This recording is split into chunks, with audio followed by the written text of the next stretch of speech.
ওরকম ধরে রাখলে গরু ভয় পাচ্ছে।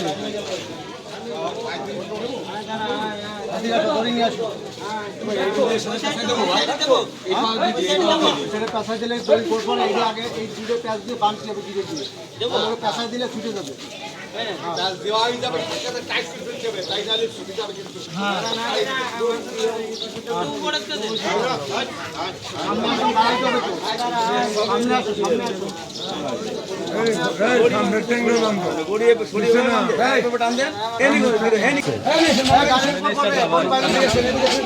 জলদি ঠেকে যাবেন সবাই, সবাই ঠেকে যাবে।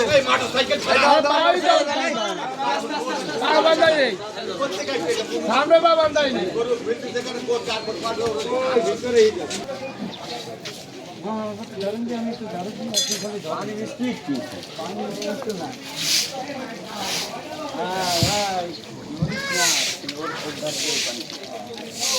বাইকে আসবে না? ওই যে